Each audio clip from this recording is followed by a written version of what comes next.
Thank you, Peter. So I've been looking at my book to references to Des Connell, who's in the audience tonight. And it's amazing how some of the sections of the book, which actually quote some of the submissions and speeches Des did back then, are almost equally still applicable, unfortunately. So I'm just looking at one from 1967. I don't know if Des can remember saying it, but it's in the book. We in Queensland have a particular responsibility as we hold the Great Barrier Reef in trust for future generations throughout the world. And he suggested that the declaration of marine parks in rich areas of the reef was a hopeful method of conservation. That this would provide new attractions for visitors, but also provide areas where stocks of fish could be protected for replenishing marine fisheries. And he pointed out that pollution was a real danger to the reef. Fish kills from chemical pollution were being reported overseas.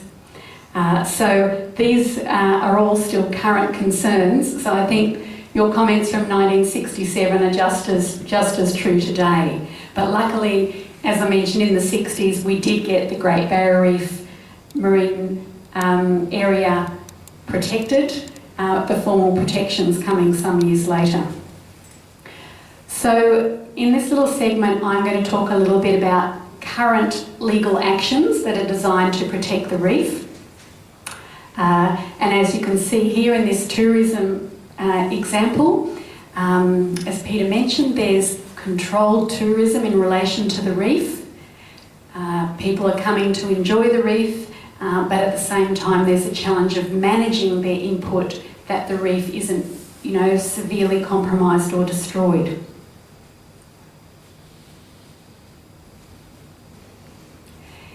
No doubt, if you read the papers and keep up to date, you'd be aware that Australia's management of the reef has come under scrutiny from UNESCO because we have a declared World Heritage Property in the reef, and it's actually been, unfortunately, in a number of respects, degraded, and this is very worrying as to its ongoing viability and so everyone can enjoy it.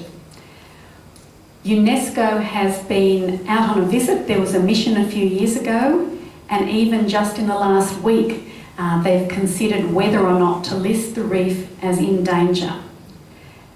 As some of the current conservationists have said, Australia's been given another year to get their act together, but the sort of issues that have been degrading the reef that were brought to UNESCO's attention include ongoing issues about water quality, but also major developments such as proposed at Abbott Point, which I'll discuss in a while, and the impacts of industrialisation of parts of the coastline such as at Gladstone.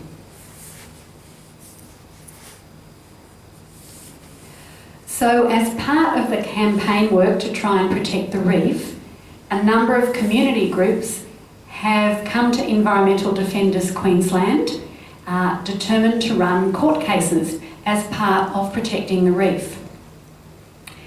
You've probably heard of Abbott Point and the controversy about dredging and then dumping the spoil in the marine park. Have people here heard about those cases? Yes. Yes? You may or may not be aware that in the Galilee Basin, which is a fairly unexploited area of Queensland for minerals, that a large series of major mines are currently proposed. These are called mega mines just because of the huge size of the mines.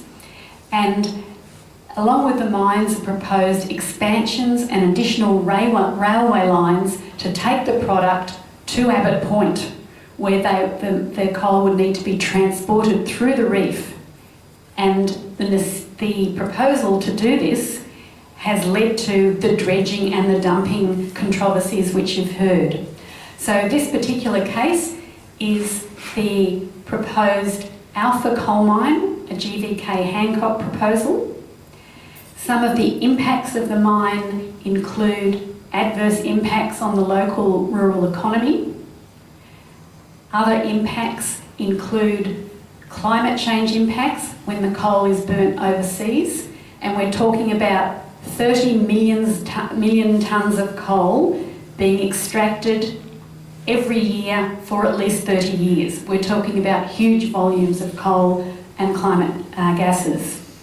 And if that wasn't enough, a major issue is the impacts of this particular mine on groundwater.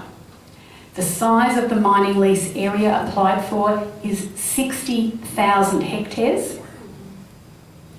The size of the area to be dug up, the pit, is 20,000 hectares.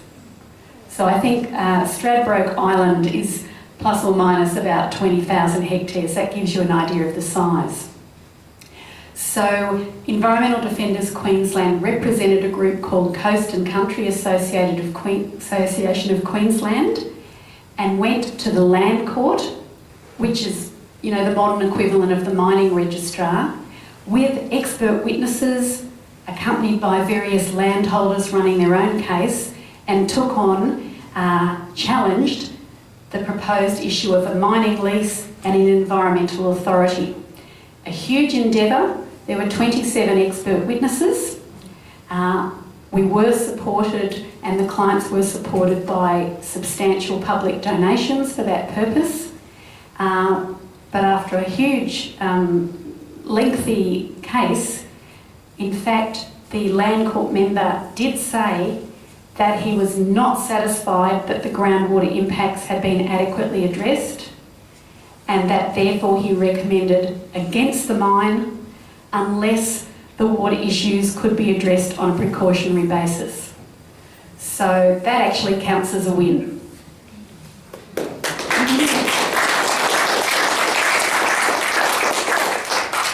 And the clients have gone to the Supreme Court to make the point of law that really the judgment was effectively a recommendation against the mine. There was a bit of equivocation in the wording which we think needs to be tidied up.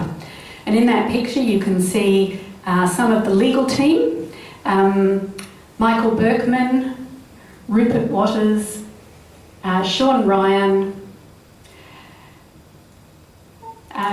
Chris McGrath, I'm sure you would all know, and then Adrian Finazio from Melbourne, who was the QC in the matter. So that was the legal team, supported by a huge range of volunteers, and the clients, Coast and Country Association of Queensland, key members put in a huge amount of work. The other case, which is current, is a similar challenge to an even bigger mine called the Carmichael mine, and that mine is proposed by a group called Adani, who you've probably heard of as a fairly controversial mining group, foreign owned. So there you go, that's an example of some of the cases EDO Queensland is currently running in relation to mining for clients, which are relevant to the fight to protect the reef. If those mines don't go ahead, there's no need for the extensive dredging and dumping that's under consideration. So here we have another case. This particular case is the first one that was filed this year in relation to the reef. The seed dumping case involves an approval to dump many millions of tonnes of spoil from dredging at Abbott Point in the Great Barrier Reef Marine Park. Okay? So a decision was made under the Environment Protection Seed Dumping Act to allow that dumping to occur within the marine park. The North Queensland Conservation Council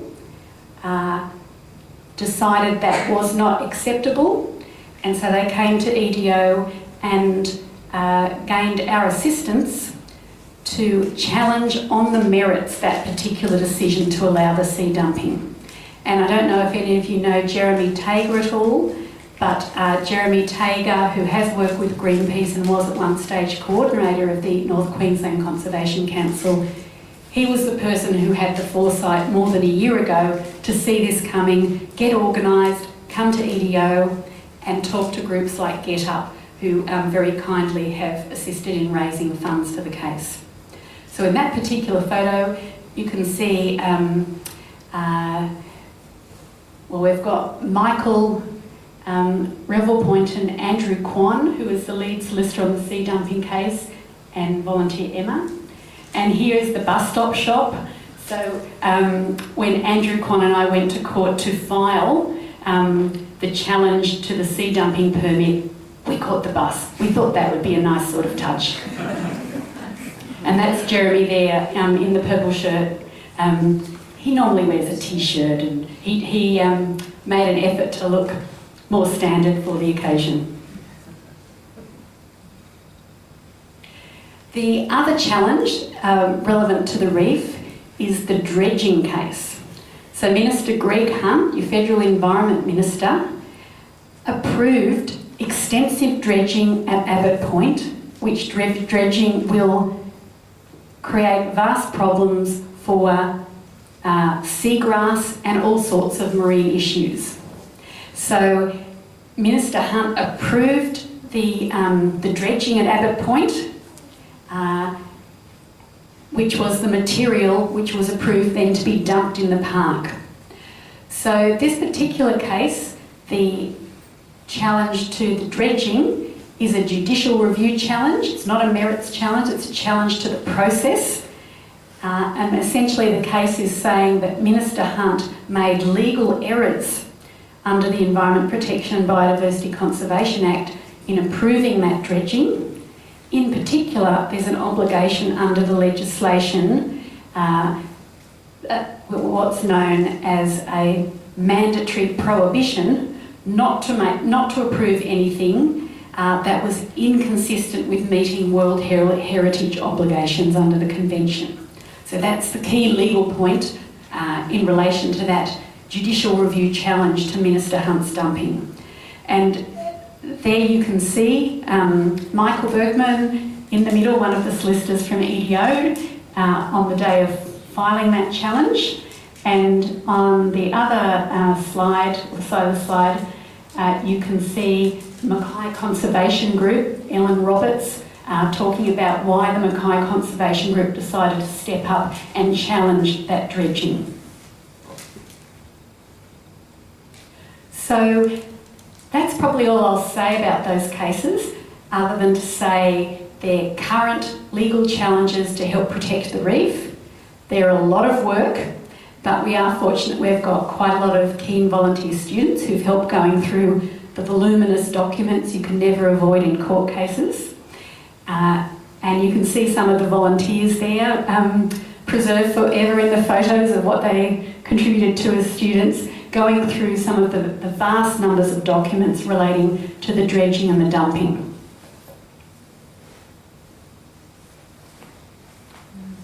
So I might now pass over to John. That's probably all I'll say. There's a lot more could be said about UNESCO, but we're sticking to some of the legal challenges tonight.